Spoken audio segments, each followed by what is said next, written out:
విభజన తర్వాత రాష్ట్రంలో 3 చోట్ల పురావస్తు శాఖ తవ్వకాలు చేపట్టినట్లు మంత్రి దుర్గేష్ తెలిపారు. భవిష్యత్తులో ఉత్తరాంధ్రలో తవ్వకాలు చేపట్టేందుకు ప్రణాళికలు వేసినట్లు శాసనసభలో అవనిగడ్డ ఎమ్మెల్యే బుద్ధప్రసాద్ అడిగిన ప్రశ్నకు సమాధానమిచ్చారు. విభజన తర్వాత 3 ప్రాంతాల్లో పురావస్తు శాఖ తవ్వకాలు నిర్వహించడం జరిగింది.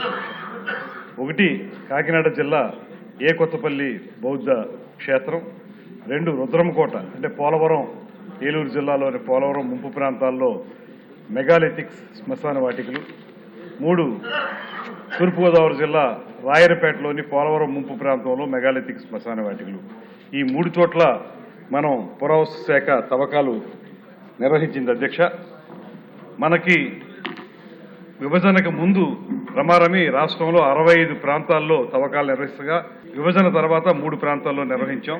తర్వాత ఇంకా భవిష్యత్తులో టేకప్ చేయబోయేవి కూడాను కళింగుల రాజధాని అయినటువంటి దంతపురం అంటే ఇచ్చాపురం దగ్గర మన శ్రీకాకుళం జిల్లాలో ఆ బుద్ధిస్ట్ సైట్ అధ్యక్ష, అది దాంట్లో కూడా ఎక్స్కవేషన్ చేపడతాం. అదేవిధంగా గుడివాడ కొండ విజయనగరం జిల్లాలో అది కూడా ఒక బుద్ధిస్ట్ సైట్. ఈ 2 చోట్ల కూడా భవిష్యత్తులో తవ్వకాలు చేపట్టడానికి పురావస్తు శాఖ నిర్ణయించుకుందనేటువంటి విషయాన్ని తమ ద్వారా సభ్యులకు తెలియజేస్తాం.